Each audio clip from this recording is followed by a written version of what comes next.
Sure. Thank you for coming along today. And I am thrilled that we've got you, of all people, to start off our Expert Edge sessions, talking all about Great. one of the subjects that I am the most passionate about, which is strength building in women. And Rosie, if you don't mind, I'm going to give a bit of an introduction because you are just phenomenally brilliant at this stuff. What you don't know isn't actually worth knowing. Oh, You are a women's health expert, you're a menopause expert, you're a qualified PT. You've just been given a sponsorship, a scholarship, haven't you, from British weightlifting? yeah. Uh, and your ethos, I love, is that strength is for everyone. It's not just for the gym bros, you know, it's literally for everyone. So I am thrilled that you're here to kick off this session with us. And the one thing I want to start off with is why, when it comes to strength, so many of us women are just really intimidated by it. Like, why do we think this is something that isn't for us? I think, as you said there, gym bros, it's seen as um, biceps, it's seen as getting as big as possible, and it's just not been prioritized for so long. Women have been told that they need to shrink themselves, and that's just absolutely not the case. The fear of getting bulky is nonsense. Our hormones don't support us to do that very easily, and so strength training is for us, really. In fact, I'm so passionate about it. I believe it's more for us than it is for those younger male gym bros. It's really important for us.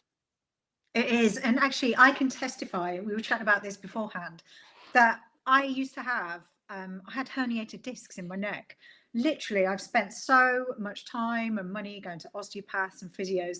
And it wasn't until I started seriously strength training about 15 months ago now. And literally within about a month, I noticed a difference. And I have not had a single problem, like nothing to do with my back and neck ever since I started. It's been absolutely life changing. And I think, though, the intimidation factor is Mhm. just huge, though. Walking into a gym, you know, it's difficult. I find it really difficult. And even now, I still kind of get a bit like, "Ugh," over the free weight section when it's just full of guys. And do you think that's something that puts a lot of us women off? 100% it is intimidating. But what we can do is if we know what we want to do when we get into the gym. So that's why working with a trainer can really help you. If you know that you've got a plan of what you're going to do when you go into the gym, it's a map of what you're going to work with. You can get into your own space by having headphones on. Um, and really building up that confidence. It is intimidating. As you know, our brains don't like change. They don't like finding something difficult. But if we persevere through that discomfort, then it does you do quite quickly adapt to that space. So what I would suggest is if you are intimidated by a space, try and persevere for a bit. Some gyms really aren't right for you though, so there's no harm in stepping away from that gym. And contracts in gyms aren't like they used to be. You can quite quickly pick up a gym for a month, try a different one for a month, and there's day passes as well. So we can quite quickly find a gym that feels right for us. But there is a lot we can do at home without the need for a gym, particularly when we're getting started out. Yeah. And would you say as well that that's kind of one of the things that we should be thinking about? Like, does that help in terms of confidence, doing some things at home before you ever even step into a gym? Sure, you can, I mean, body weight exercises are great. We can do a lot to strengthen our bones through those. I would recommend getting some dumbbells. Now, there's always those sort of triangle pyramids of weights that we see, which have got maybe a 3, a 2, and a 1, and they're really tiny. They're great to get started with and learn the moves, but you can get adjustable dumbbells from Argos and Amazon that are like 50 quid, and then you can adjust the weight of those really easily. They're the ones I've seen those actually. The ones that click in and click out. They're No, absolutely yeah, fab. so they're like £200. Right. So Okay. you can get no, these are ones where you just add as many plates as you want Mm, onto okay. the end of them. Yeah, so they're the ones to go for. Awesome. So you don't need to Yeah. spend a fortune to even get started. No. So talk to me about why this is so important for women. I mean, given the fact that we're traditionally taught that we need to make ourselves smaller, that the whole ethos behind women and fitness has typically been about shrinking your size down, and then that kind of innate fear that if you go and you start lifting, that actually that's going to have the opposite effect to what it is that you want, because we're so conditioned to associate exercise with weight loss. Hmm. So talk to me about why this is absolutely imperative that as women we take our strength seriously. So as we enter menopause, our estrogen declines, and that has an effect on our bone density. So one and um, Mm. muscle strength. So that's osteoporosis and sarcopenia. Those are things that we're more at risk of as women. Everybody's at risk of them as they age, but women are more so. And there's a significant impact when we get to menopause on those. So strength training helps to reduce the decrease in bone density, and it helps to build our muscles. So actually from the age of 25 we're sort of that's when we reach our peak muscle mass. So what we need to do is try and reduce those reductions in muscles and bones. Now, scary facts are really that there's a high mortality rate from falls. And Yeah, when I've you seen look at that. the stats, I mean, I'm 46, but the stats is like over 50, and that isn't that doesn't feel elderly. That's us, you know. Yeah. So it really is about it's about life. It's about being able to live and be strong through strength training. Um, Yet we've absolutely been told to shrink ourselves down and that sort of feminine frailty, but we don't want to be frail. We want to live strong, healthy lives. Um, so yeah, it's just so important. It's important for our brains and our bodies. Yeah, I mean, one of the reasons I started weight training, and one of the reasons that it kind of convinced me that I have to keep going, even though it feels horribly uncomfortable at the start, was the associated impact on brain health. So I Mhm. don't know about you, but like in my family, there's quite a lot of dementia, and Mhm. I'm determined I don't want to be one of those, right? So obviously doing the job I do, I'm obsessed with all the research, and I regularly listen to podcasts and I look at all the research in depth. And there is such a correlation between strength and brain health and delaying things like dementia, for example. Because Mhm. actually, one of the things I didn't realize was that doing a workout, particularly with free weights, actually gets so many different parts of the brain working Mhm. and connecting Mhm. together. It's like the equivalent of doing mental puzzles, because your brain's kind of got to think, well, how do I stabilize myself? How do I increase this weight? Like, so it's literally giving your brain a workout too every single time you strength train. And Mm. the biggest correlators, and I think this is fascinating as well, between how well you fare later in life in terms of your brain, but also your body, are your grip strength, because Mhm. that's one of the ones that keeps you out of a home. Yeah. You can fend for yourself and open jars. But also your oxygenation, so your VO2 max, your heart health, Mhm. just your overall muscle mass as well. Like, we should be taking this really seriously, Yeah. really seriously. Absolutely. So, yeah, when it comes to brain health, it helps to regulate, strength training helps to regulate cortisol, it Yeah. supports serotonin and dopamine. So it helps those receptors to be able to get more of those hormones. It reduces anxiety, and yeah, like you say, it's linked to cognitive function, better focus, memory, and reduced age-related cognitive decline. It's just why wouldn't we do this? Why aren't the things that we should be working towards making sure that we're strong and healthy? Why are we given this narrative that we should shrink ourselves down? Yeah, absolutely. And I think it's difficult, isn't it, as well? Because actually to get out of that mindset of I need to be little, I'm worth more and I'm more valuable the Mhm. smaller I am, kind of firstly goes against strength. But secondly, I find one of the things that has been really challenging is knowing exactly what to measure. And I don't know if you've got any thoughts on this at all, because, you know, when we've all been used to doing hours and hours of cardio down the gym, which isn't great by the time you get to a certain age, you know, and it's quite stressful on your body. And also it takes you an Mhm. awful lot longer as well. But Mhm. those benefits, it's harder to see them. Whereas when you're building strength, it's really tangible. Like Mhm. you can see, you know exactly when you've gone up from one weight to another. You can Yeah. see when you've doubled your entire strength throughout your body.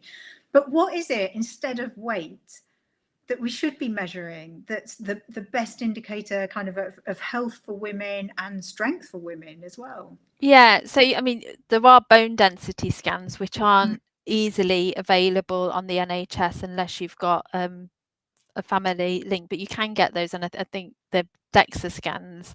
yeah. Um, but measuring and reflecting, so we can record our energy levels. Mhm. We can record, like you say, yeah, how heavy are the weights that we're able to lift. And what I'd encourage people to do is those last few reps, you want to feel a strain. So that's where the growth is, that's where the strength is when we're feeling challenged. Measure your energy levels. So Mhm. just think about how you're feeling as you're moving around.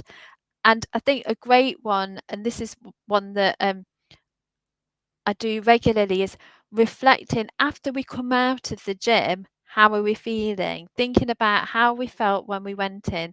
Was it a struggle to get off the sofa, but afterwards we feel great? So measuring, you know that there is more of a nuance to those measurements, because as we know, muscle weighs more than body fat. So you can be, and I don't want people to be aiming to be slimmer, but you might be down a dress size, but actually the scale weight is more. Yeah. And so we need to be thinking about how easy it is to move around in life. How Mhm. can we pick up something? I mean, I've got a Cavalier King Charles who likes a lot of food, and I sometimes think, has probably got lighter, or have I got stronger? Now he wants me to think that he's got lighter so that he can have more food, but it is that I'm getting stronger. So is it easier to get down to that drawer, reach something, carry some shopping bags, Yeah. from the boot to the house? Is it easier? So there's it is more subjective, but there's lots of ways we can track that just by keeping a record of how you're feeling. And really, it's that reflection that's so important Mm. in all aspects of life, um, to move forwards. Yeah, I mean, and when you are like super conditioned to just keep an eye on that number on the scale, it can actually feel quite daunting, can't it? Mhm, Because you're exactly right. You know, you don't see those numbers shift in the same way. But actually that's a positive mm, thing, because mm. you know you're replacing a lot of that fat with the muscle that's going to keep you out of a care home when Yeah. you get older. And that, like, what better motivator could you have? Absolutely.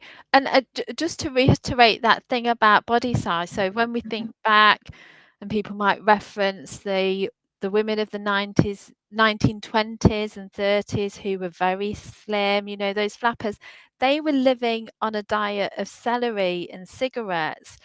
Before that, a more rounded figure was seen as healthy. And again, when we think about post-war, it's just so much marketing to try and shrink us. So when we and also not just shrink us, but to keep us feeling inadequate. So slim fast. I mean, there's the Atkins diet. There's all of this processed diet foods that people want us to buy. Whereas if we look after ourselves, eat a balanced diet, strength train, once you've got all of those bolts, you are the place that you should be. And that's not where the marketing people tell us we should be. It's No, to keep us in a lack position. it is, and that whole mentality is really difficult to maintain, because just purely from a psychological perspective, if you're constantly focused on what you're not getting or what you're missing out on, that's all your brain can see. It's called loss aversion. We're conditioned to fear and feel unhappy around the things that we feel we're losing out on. Whereas the whole ethos of strength training, I love it because it's about gaining more. It's about adding things to your diet that are the building blocks of muscle. So things like protein, which most of us women don't get nearly enough of. In fact, actually, that's worth us mentioning now, because so many women, particularly as we get older, are getting nowhere near enough protein to actually support even maintaining the level of muscle that we want to have, Yeah. let alone building it. Mm. Can you chat a little bit about that? Yeah, so yeah, like you say, we need more protein to get our muscles building. So what we need is fiber, fruit and vegetables, brilliant, and protein. So when we're thinking about protein, you can get supplements. I do have protein shakes, but I'm quite careful about the ones I choose that have reduced artificial sweeteners. They've not got too much stuff in them, and I don't have too many of those. We want whole foods. So eggs, nuts, lentils, if you eat meat, chicken, fish, but tofu, and just getting as much as we can of that, cottage cheese. Soya milk is quite high in protein. So there's lots of ways that we can get protein in, and it's just trying to pack as much as we can into our diet. Yeah, and actually, I think that I don't know if it's changed at the moment, but there's been a lot of focus on the fact that the recommended guidelines for women are too low, and that actually we should be, what is it? Is it like something like two, is it 2 grams per? Yeah, it seems like a ridiculous amount. So the I'm a bit I don't want to necessarily go away from the actual guidance but yeah, put more protein in. Just Not don't gonna. think but also think that there's like protein in broccoli and things. So Mm, if we're thinking that avoiding a processed diet, and I'm talking over processed because there's everything's sort of processed to a degree, but if you're basing your food around fruit and vegetables, some starchy carbs, protein, then you're in a good position. yeah. I completely agree. And you feel the difference. And I Mm. know a lot of the women I work with are really time poor. So they're incredibly time poor. And what I've certainly noticed for myself is that you feel like you've got a bigger bang for your buck, that you can go down the gym or you can work out at home. And actually, you can work out for a shorter amount of time for a greater Mhm. amount of output in many respects. So I would love to know from your perspective, if you are talking to women who've got busy lives and kids and jobs, or they run their own businesses and they've got a very limited amount of time. Mhm. What would you recommend in terms of them building strength into their diet into their kind of movement diet, I suppose? How much do they actually need to do in order to feel that difference? Yeah, so I mean the recommendation for adults is two times a week, but really we're looking at 3 to 4 times a Mhm. week of a minimum of half an hour. We want to be looking at compound movements, so things like deadlifts and squats, because they use more muscles. And actually, when we're using those lower muscles, so our glutes and our quads, there's a real we're recruiting a lot of muscles there when we're doing that. So working on those is going to help we can fit in those, into our day. But I'd also try and get people to change your mindset away from trying to fit this in because you've got to, and actually seeing that you can do.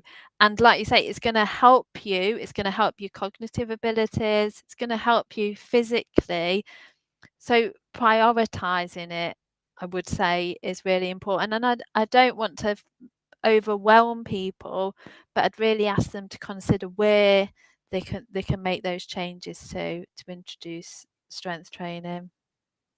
Yeah, and the thing is as well, the mental health benefits that come from it are absolutely huge. And if you are kind of struggling with fluctuating hormones, particularly when you get to this age, it can be an absolute nightmare. And it's one of also the best things that you can do for your mental health and your mood as well. Like that, you're right, that release of endorphins is absolutely huge.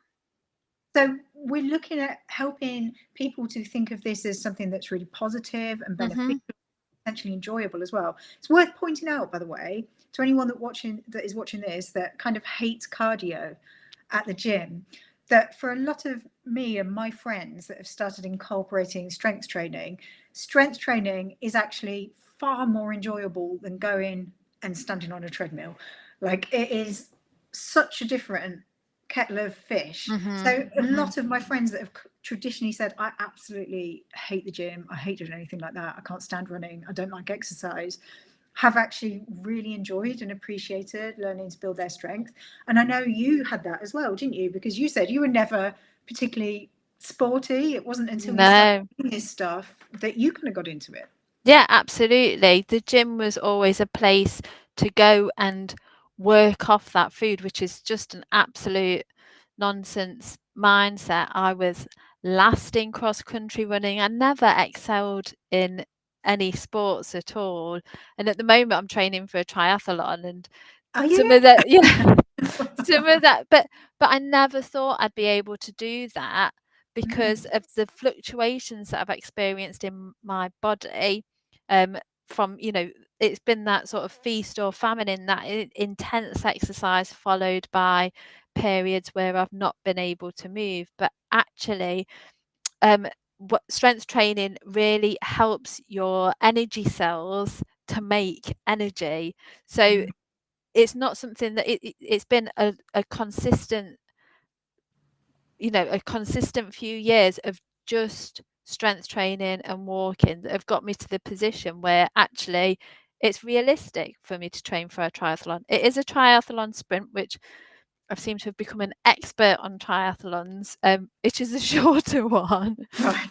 But nevertheless, a couple of years ago, there was no way that I would have considered that, because especially as I've gone into menopause, I found that the HIIT classes that I was going to, they weren't just not having the same effect, they were absolutely exhausting me, because those hormone fluctuations just do so much to our body and change the way that we're able to deal with things. So what had been okay just wasn't okay anymore. With strength training, it's building you up. So yeah, and I did find it hard when I first started strength training to think, okay, but I need to do half an hour cardio and then I'll strength train. Whereas actually you don't need to do that, because it's got so many cardiovascular qualities that doing, a 5-minute warm up on a cardiovascular machine and then some stretches, and really to warm the joints up, because that's really valuable. We need to be really warming those joints up and cooling them down with some great stretches. So by focusing on that, you build up your body to be able to do challenges that you didn't think were possible. Yeah, and you know what? You've just touched on a really interesting point there, because one of the things I see time and time again is people kind of separating the whole aerobic and the cardio stuff from the strength training. But all you need to do is look at your iWatch or whatever, if you've got a fitness tracker, when you're lifting heavy, and you'll notice your heart rate's pretty damn high. And So it's not as if it's either one or the other. It's always going to be a benefit where everything affects everything else, right? Yeah, absolutely. Yeah, it is one of the things that is a credit to strength training is the cardiovascular qualities. It reduces heart, risk of heart disease, which is again is something that menopausal women are more likely to experience because estrogen has a protective quality over the heart as well as the brain. It's not just happening, you know, down there. It's doing things all over our bodies. Yeah, absolutely. And you definitely feel that difference. But for your clients in particular, like, kind of what do you think are the biggest benefits they see when they really commit to just strength? Yeah, improvements in pain management. So where they've got things that are causing them issue. So like you've mentioned your back and things, strengthening the joints, the strengthening the muscles and the bones around those areas really helps. And we're not just, it's also linked. So we can get knee pain, we can get hip pain, and actually walking around barefoot can make a big difference to that because our body isn't these isolated joints. So I think confidence is a massive thing. Energy levels is another thing that clients experience, and confidence and feeling comfortable in themselves. I get a lot of people, and I hate to see people like really feeling like they've lost themselves and they're feeling depressed, anxious, but actually just going through working with me, they gain that confidence, they gain that energy and reducing those aches and pains. Yeah, and the aches and pains thing is huge. Like there is so much you can do just to Mhm. support yourself through that. But I think Mhm. it's far easier, isn't it? Just is easier to think, well, okay, I'll go and pop a pill, or because this actually isn't a quick fix, but it's by far a longer fix a lot of the time. Yeah, yeah.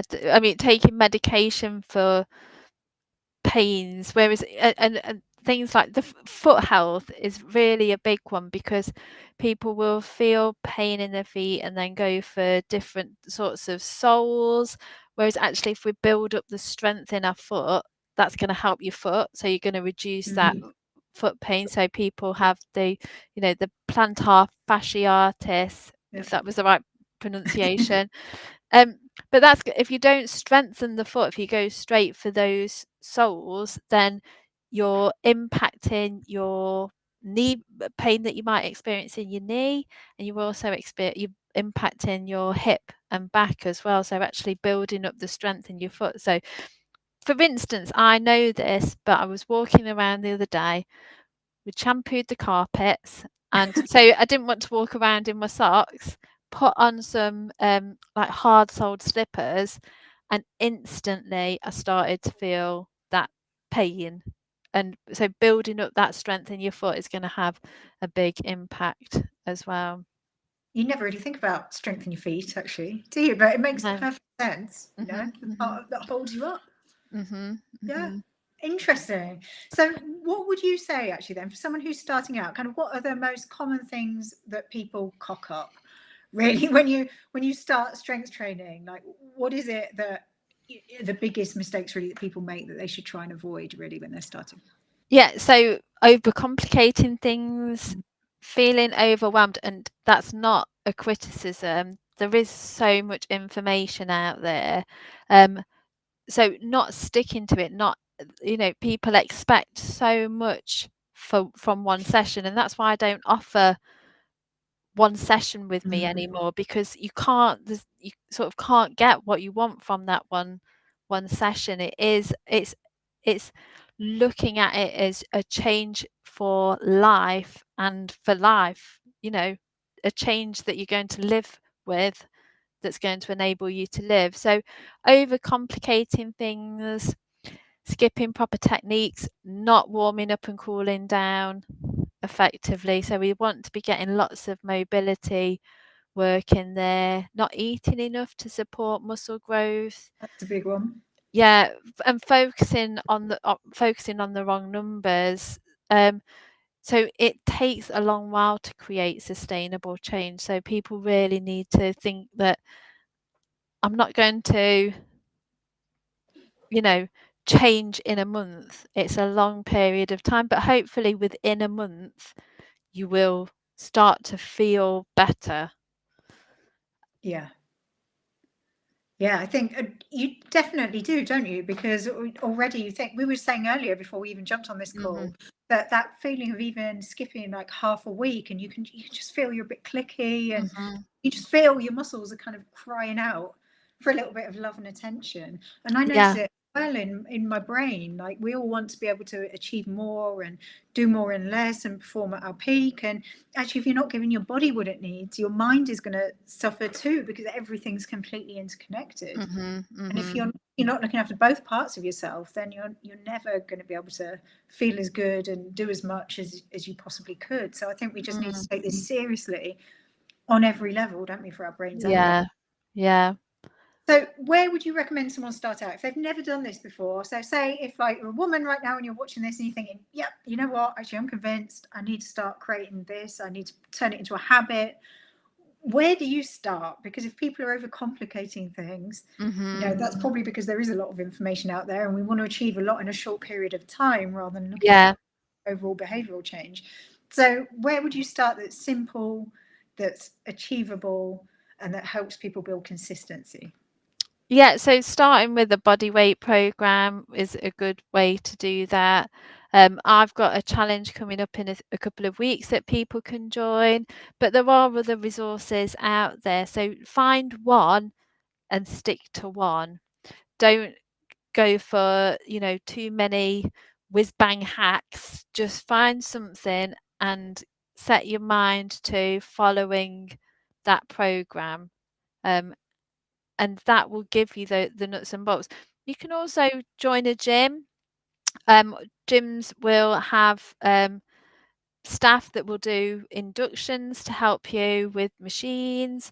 There's things on YouTube. There's so much. So, what I would suggest is just deciding what way you feel comfortable with, how you learn best, and then just sticking to one of those things. And people have always, if anybody wants to have a chat with me, I do free calls that are just free calls. You can email me or message me and I can have a chat, because people have got different experiences. For a lot of people, COVID actually hit the nail, not hit the nail, just sort of, you know, created such a dramatic change in their health and fitness regime. We heard all about so many people making positive changes, but for a lot of people, it really rocked their confidence in the gym space. So, yeah, if anybody wants to have a chat, they can always reach out to me.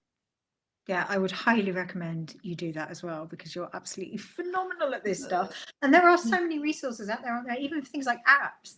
If you Mhm. can't get down a gym, there are plenty of apps that you can follow. There's things on Mhm. YouTube. There's always a way of getting started. And I think, from certainly my perspective as a neuro coach, the main thing is getting started and Yeah. committing to that, because once you get started, Yeah.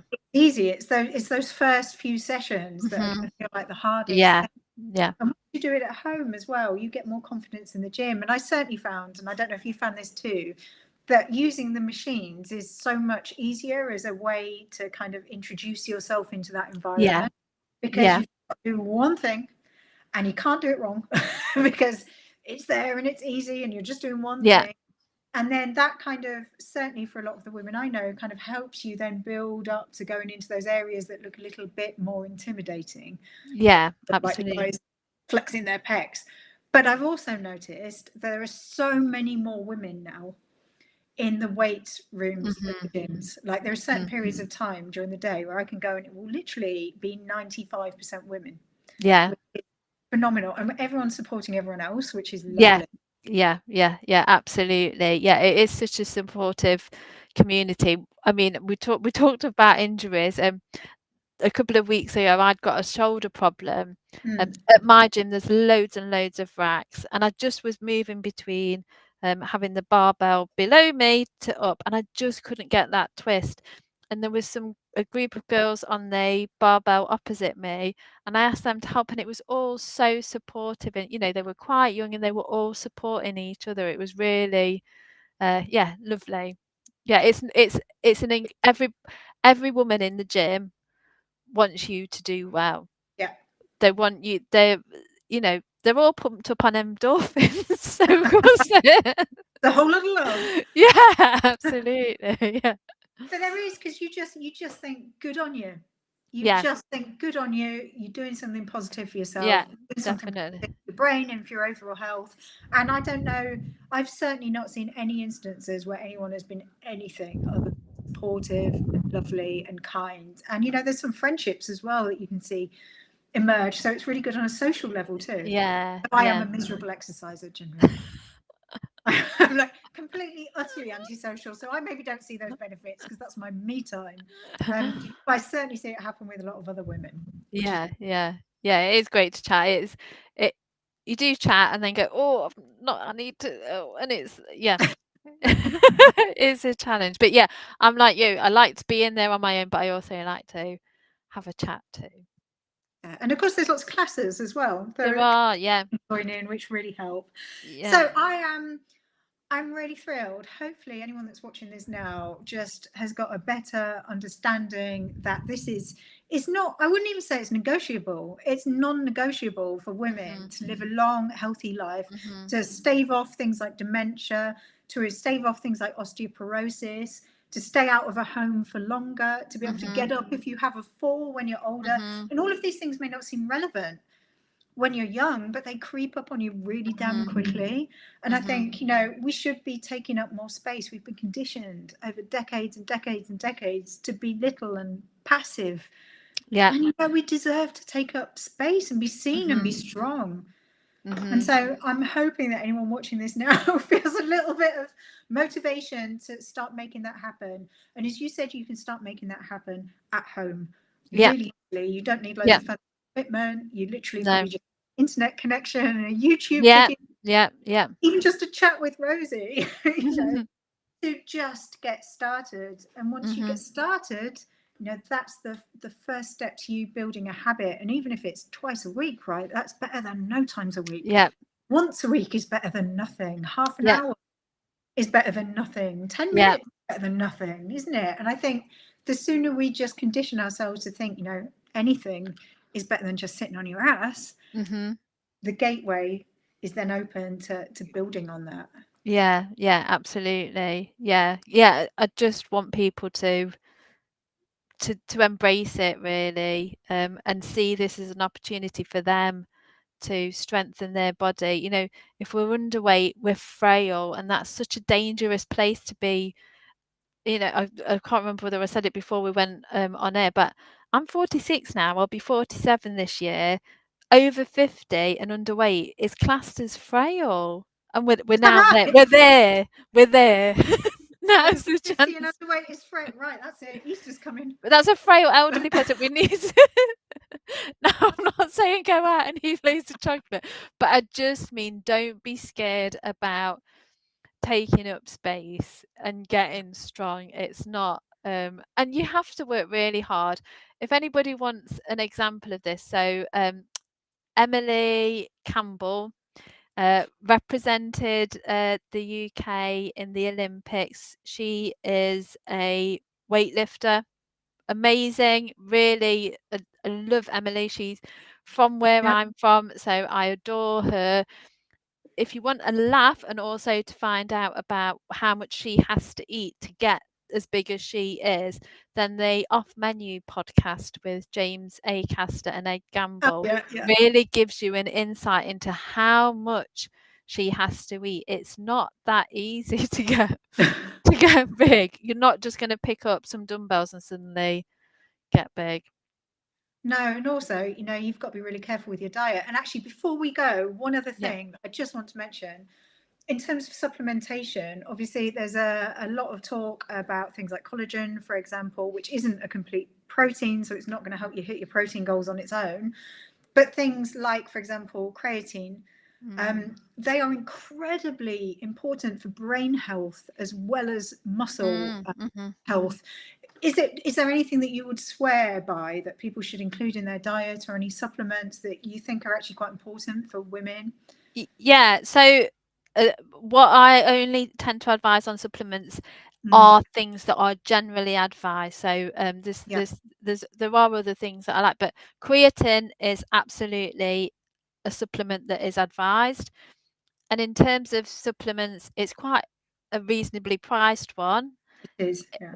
You will probably find benefits from it fairly instantly in terms of energy. So that's one that I would recommend. Vitamin D. Again, the NHS says that everybody in the UK should be supplementing from October to March. So again, I feel comfortable recommending that. So those two are really going to help. Like vitamin D supports your bone health as well, and the creatine supports your brain. You know, even if you're not working out in the gym, which hopefully by the end of this everybody will feel like they want to, but just for your brain health, it's so difficult for, especially if you're vegetarian, vegan, like creatine is just so difficult to get. And it seems to have really sort of come about recently, but real top people are recommending it, and that's one that's fairly easy to get into. So you go through a process when you start taking it where you sort of need to take more than it should say on the guideline on the packet. You need to take more than you will do as you once you've sort of, I can't remember what it is. It's sort of like you have to soak your cells with creatine. Yeah, drink loads of water. But then once you're onto that, then you can just have it the regular dosage. So yeah, creatine 100%. And massively beneficial for the brain. Honestly, I can't stress that enough, because it's generally one of those things that's highlighted as being a bit of a, the reputation it has is of kind of a gym bro supplement, isn't it? For muscle bulking up. But actually, the message now is, particularly for women kind of in midlife and onwards, just the huge impact it has on your brain health and your brain oxygenation. It's worth taking for that alone, let alone any of the strength benefits. So if you can get that in your diet, even better. And it is very cheap. Yeah. You get a massive tub of it. You can have it. I mean, I tend to have it in a smoothie, but I know you've had it in coffee. I have it in coffee.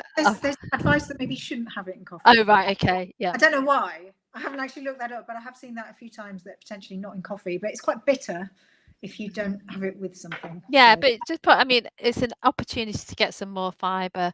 Chuck it in a smoothie with a banana and some raspberries, and it's great. Yeah. Yep. Awesome. So any final words before hopefully everyone goes off on their merry way and then starts, hulking some weight about and building their strength? And any questions? I haven't seen any on the comments, but probably yeah. So late. So yeah, I'd really want people to prioritize doing some strength training. It's not just physical, it's about showing up for yourself, feeling capable and taking control of your health and energy. And I don't want you to think about if you should strength train, but really when and how. And if you do, I'm always happy to chat to anybody. So if you want to have a chat, drop me an email, Facebook message, Instagram message, or sign up to my email newsletter and join the strength and energy challenge that I've got coming up in a few weeks, and I'll give the link to Nicole to share. Fabulous. And for everyone, I'm going to be posting this into our groups and potentially onto Instagram as well, because we had technical hitches, which we do apologize for. But I will distribute Rosie's details, so if anyone wants to contact her, they can. But also, if there's any questions that come off the back of that, then I know you'll be absolutely 100%. Fabulous. Thank you very much, everyone. Bye. Take